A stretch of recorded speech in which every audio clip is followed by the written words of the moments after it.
It's time to start getting excited for the NFL season, and today I've got 3 cheap NFL buys that I like. What's going on, guys? Matt here, back again with another video. Before we start, smash the like button and hit subscribe if you're enjoying the sports card content. The NFL season is just over a month away and it's time to start planning. I'll put up an NFL prediction video in the near future, but in today's video, let's go through a few cheap players that I have been buying up. Again, like my basketball cheap buys, be wary that these do have a cheaper entry point, but also a higher risk profile. If they do work out, you can potentially multiply your money, but if they don't work out, you can lose all of it. So please do your own research. But let's go straight into it, and the first player I do want to highlight is Ryan Tannehill from the Tennessee Titans. So Tannehill is the current starting quarterback for the Titans. I feel like he's disrespected and underappreciated by the media and fans in general. Tannehill's career began in Miami when he was drafted by the Dolphins as a high draft pick, and he was actually an above average quarterback over there. His last few years for the Dolphins was under the coaching of Adam Gase, who isn't known as a great coach, and the Dolphins actually failed to make the playoffs at all. Gase received scrutiny for the poor coaching of the Jets and Sam Darnold more recently, and I do believe he didn't help Tannehill too much either. Tannehill was then signed to the Titans, where he was asked to mentor another high draft pick in Marcus Mariota, but ended up replacing him in his first season due to Mariota's poor play. The Titans, led by Derrick Henry and Ryan Tannehill, then won their last 7 of their last 10 games and did make the playoffs. They then lost to the eventual Super Bowl champions in the Kansas City Chiefs in the penultimate game. This 2019 season led him to the Pro Bowl,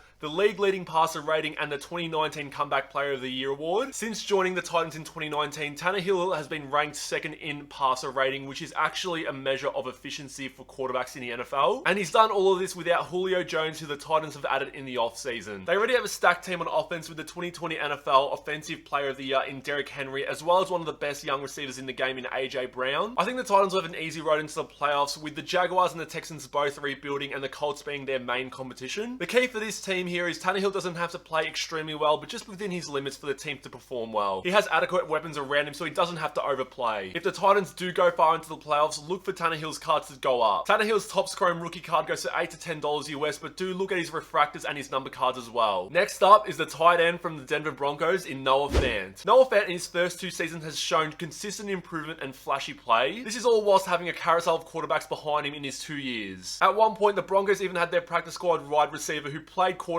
in college fill in for a game. Fant is becoming the modern day tight end in Travis Kelce and Rob Gronkowski, in that he's able to be an extra receiver and catch passes. I'd say Noah Fant is in the top 5 tight ends in the game, with the potential to be top 3 at the end of the season behind George Kittle and Travis Kelce. He was second in yards after catch on average for tight ends, only trailing George Kittle, which shows the physicality that he does have. There's a couple of things going against him though, and first off, that's his injury history, and secondly, the carousel of quarterbacks behind him with average quarterback play. Currently, the Denver Broncos have Teddy Bridgewater and Drew Lock vying for that QB1 position, and both are mediocre quarterbacks who lack the ability to utilize their receivers. There's been a rumor that Aaron Rodgers could potentially go to the Denver Broncos, which would be huge but seems highly unlikely. If that happens though, expect Fant and his teammates around him to go up. I've personally been getting Fant's nicer cards, like his Origins number to 10 auto, as well as his encased auto. The last player that we're going to be highlighting today is Quinton Cephas, the wide receiver from the Detroit Lions. Cephas is more of a prospecting type of play, or a bit of a YOLO moment here. Roll the dice.